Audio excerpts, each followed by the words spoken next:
Did you have any issues at all with the top four? Not the teams in it, but could you make an argument for USC over TCU at 3?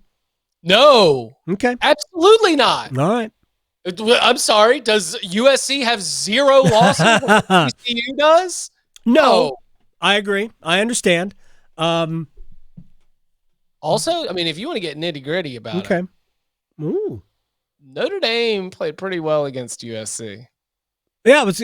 I don't think USC's great. Yeah. I have my questions about whether or not TCU is great, but it's hard to go 12-0 without being great. It certainly. I mean, we know teams have done it, in group of 5 situations, but it's hard to be 12-0 without being a great football team. So TCU overcame some difficult games down the road, and then just laid the wood to Iowa State. But Iowa State's no good. What happened to that program, by the way? I would say that Matt Campbell's a name to watch at Cincinnati. Yeah, but Cincinnati's a better job than Iowa State. 100%. And I was actually. Luke Fickell, really? Did you want to leave for Wisconsin? Yeah. Okay.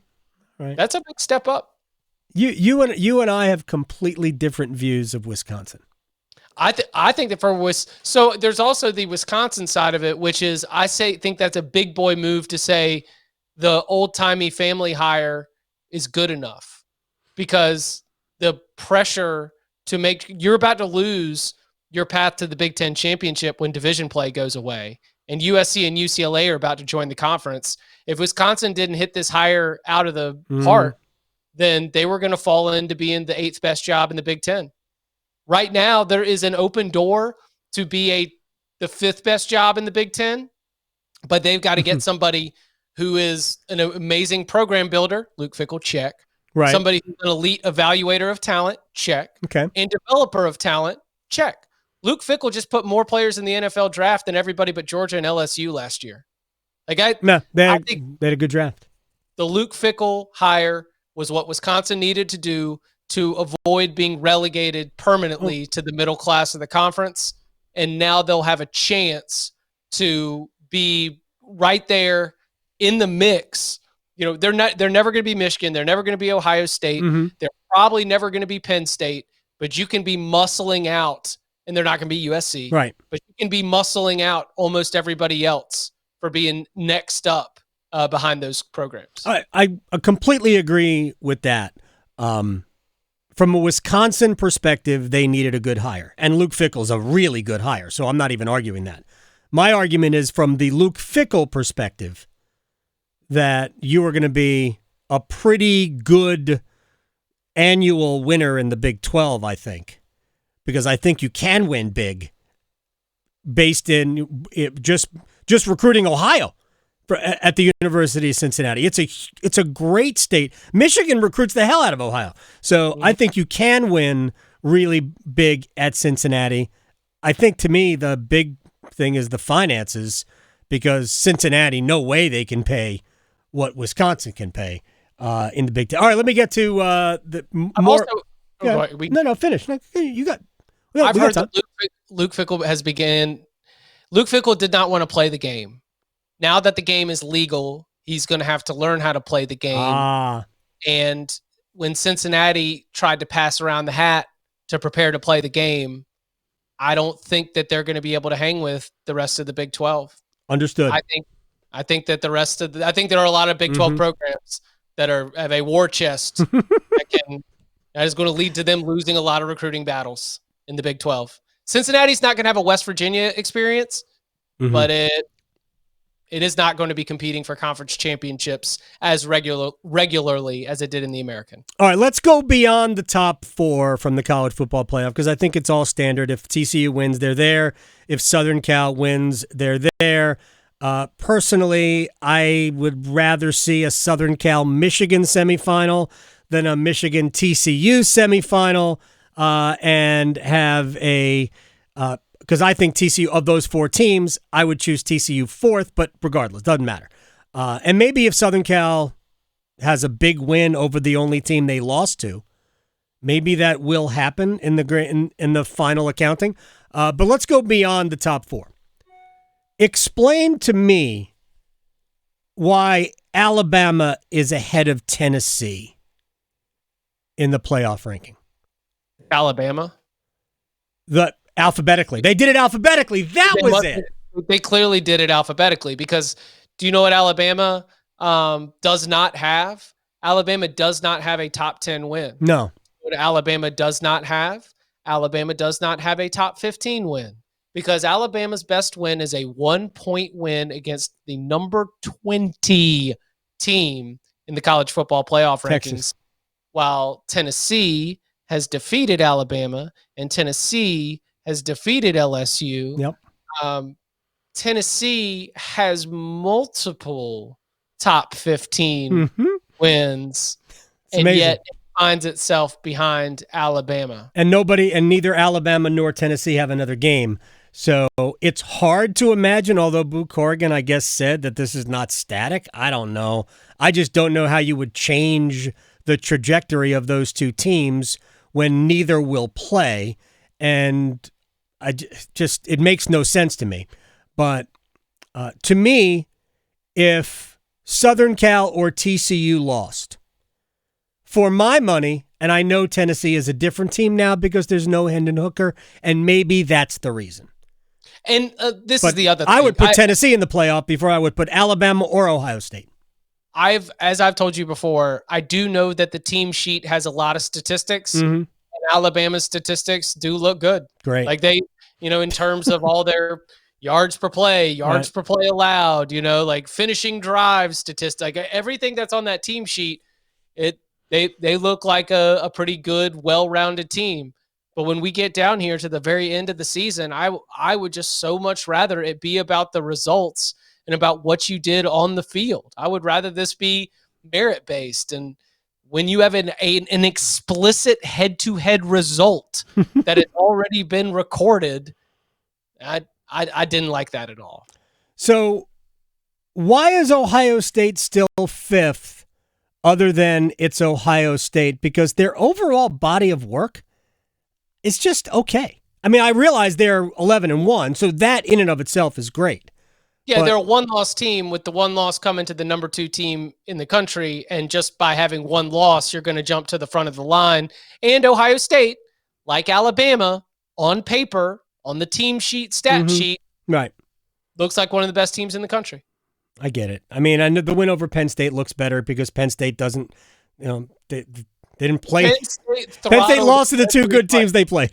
Yeah. Right. They got worked by they didn't get worked by Ohio State. They played really well against They played well against, I think they were competitive in both of the games, weren't they? Michigan was less competitive than Ohio State, but I'll tell you what, I don't know how much time we got here, buddy. But I think Auburn could have done better than Hugh Freeze, and maybe they couldn't have, but I know who they should have hired, but James Franklin. They should have hired Cadillac Williams. Oh, well, I think they could do better. I just apparently I must hold Auburn in a higher regard than the market itself. But it seems to me like they found somebody who has 2 wins against Nick Saban and ignored the fact that he has about a 500 record as an SEC coach in conference play, and that never had a better conference record than 6-2. He was an average SEC coach. If Cadillac Williams were Jeff Saturday, would he have gotten the Auburn job? I don't know. The Jeff Saturday example is it feels a little bit different. Cadillac. No. It's definitely different for what I'm getting at is one obvious reason. Cadillac Williams has been on staff. Not long though. I mean that's the problem. Whatever. Nobody. I mean he knows the game. They blew up this staff after year 1. Remember, like that was the first thing that led to Brian Harsin almost getting fired in May, was that everybody was fleeing for the woods. This is, I don't know. It's Hugh Freeze is the easy hire because he was good for a hot minute at Ole Miss. It's the easy hire at Auburn. Hugh Freeze beat Nick Saban twice, like setting everything off to the side. Right. I think Auburn could have done better. Like I would have backed up the truck for James Franklin and been like, you're bumping your head. Like, this is it. Mm-hmm. This is the best that you're going to do. But aren't you bumping your head also in the SEC West? Or are they realigning and is Auburn going to kick to the East? I think that Auburn is a better job than Ole Miss, a better job than Mississippi State. I think it's a better job. I think it's a better job than Texas A&M. I think it's a better job than Texas A&M money says otherwise, but I think you might be right.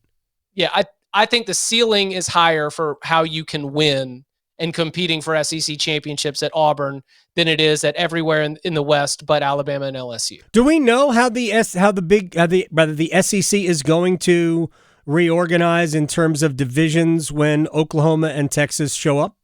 Full one conference, 1 through 14, or however many teams there are, 1 through 16. 1 through 16, and there won't be technical pods, right? But there's obviously going to be some kind of scheduling rotation.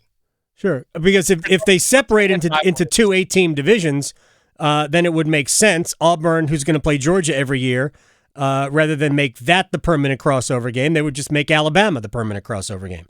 That would make perfect sense to me. I think it's going to look like the ACC, where everybody will have your protected rivalries, and then everything else rotates through. That makes a lot of sense. The Big Ten, I think, is keeping divisions, though. No, they haven't commented one way or the other about what's going to happen. They just haven't promised that they're going to scrap divisions quite yet. Yeah, but they at least scrapped legends and leaders, which was always a train wreck. Ohio State first team in if TCU or USC lose, correct?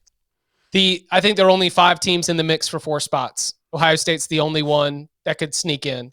I think that unless TCU gets 100% doors blown off, throttled, I think they're still in even with a loss. Even with a loss, you think TCU is in? Yeah. Okay. Notre Dame did. Notre Dame got in after losing on Conference Championship Saturday. Yeah, but I think when we got to this point 2 years ago, there was nobody that could make an argument. We all knew that if Clemson beat Notre Dame, we all knew that they were all going. I think at that point, but you might be right anyway. But Ohio State's the only 1-loss team. What are you going to bump TCU for a 2-loss team? No, not for. I wouldn't bump TCU for a 2-loss team. No, I agree. Ohio State. I don't think their body of work is amazing, but yeah, they are the only 1-loss team. Everybody else has 2 losses. But I would absolutely consider Tennessee is a no-brainer to me over Alabama.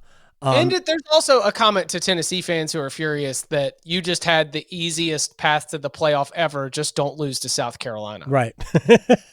Like, all you needed to do was beat South Carolina, and you would have been right there at the front of the line with your Alabama win and your LSU win. Yep.